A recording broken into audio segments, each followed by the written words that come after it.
सिंधुदुर्गात प्रथमच बायपास शस्त्रक्रिया, हृदयरोग निदान आणि उपचार एकाच ठिकाणी।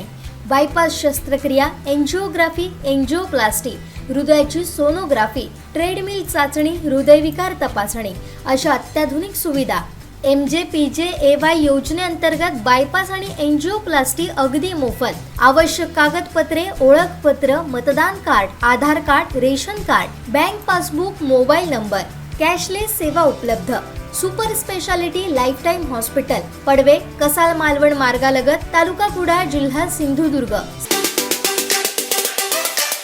मालवण बंदर जेटीवरील सर्व अतिक्रमण हटवण्याची मोहीम बंदर विभागानं हाती घेतली असून बंदर जेटी परिसरात बंदर विभागाच्या जागेत असलेलं दामोदर उर्फ दामू तोडणकर यांचं विवादित अतिक्रमण आज बंदर विभागाकडून पोलीस बंदोबस्तात JCBच्या सहाय्यानं जमीनदोस्त करण्यात आलं। या कारवाईवरती तोडणकर यांनी इतर अतिक्रमण बंदर विभागानं न हटवल्यास समुद्रात पाण्याखाली बसून उपोषण करण्याचा इशारा दिला आहे। मालवणात सिंधुदुर्ग किल्ल्यात नौसेना दिन साजरा होणार असून या पार्श्वभूमीवरती मालवण बंदर जेटी परिसरात सुशोभीकरण तसंच सुरक्षेच्या दृष्टीनं बंदर विभागाने गेल्या काही दिवसांपासून बंदर जेटी परिसर व बंदर विभागाच्या वाहनतळावरील अतिक्रमण हटवण्याची कारवाई सुरू केली आहे। या पार्श्वभूमीवरती बंदर विभाग कार्यालयाच्या नजीकच बंदर विभागाच्या जागेत दामोदर तोडणकर यांनी जलक्रीडा व्यवसायाच्या बुकिंगसाठी उभारलेली अनधिकृत शेड हटवण्यासाठी बंदर विभागाकडून तोडणकर यांना गेली काही वर्ष नोटिसा बजावण्यात येत होत्या। त्याबाबत न्यायालयात कायदेशीर लढाई सुरू होता। मात्र नौसेना दिनाच्या निमित्तानं बंदर विभागानं आज अतिक्रमण हटवण्याची कारवाई केली। ही अतिक्रमण हटवण्यापूर्वी बंदर विभागाकडून काल दामोदर तोडणकर यांना कायदेशीर नोटीस बजावून 24 तासाच्या आत स्वखर्चाने अतिक्रमण हटवावं, अन्यथा अतिक्रमण हटाव योजनेअंतर्गत हे अतिक्रमण हटवण्यात येईल असा इशारा दिला होता।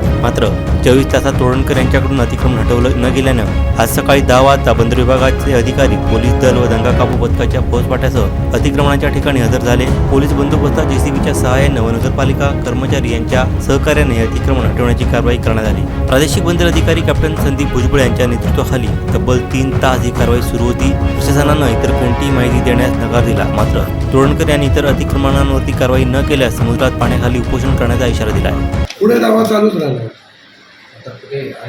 सुप्रीम कोर्टात, हायकोर्टात, दोन्ही कोर्टात आणि त्याच्यावरच कोर्टामध्ये पण दावा चालला। पण दावा मी नाही केला, मी स्वतःहून काढलेला आहे, त्यांच्याने डिमॉलिश केलं।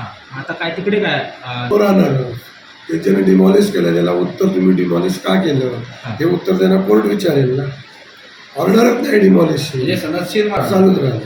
फक्त त्यांच्या सूड भावनेने तुमची कारवाई। त्याच्यानंतर त्यांनी मला आत्ता सांगितलं आहे तुमचंच काढत नाही, तर जवळजवळ 52 जणांचं ते मी तुम्हाला आता लेटर पत्रकारांना देतो, किती नावं आहेत ते।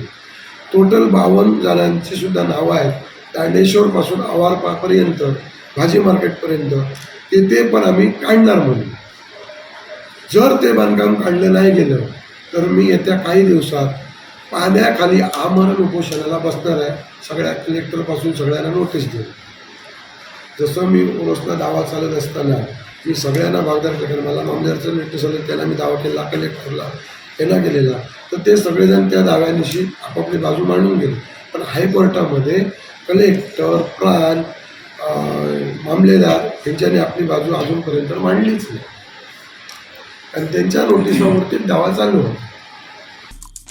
आमचे दिवसभरातले सर्व अपडेट्स, ताज्या घडामोडी आणि थेट लाईव्ह पाहण्यासाठी सबस्क्राईब करा, लाईक करा कोकणचं नंबर 1 महा चॅनल कोकण 7 लाईव्हचं YouTube चॅनल।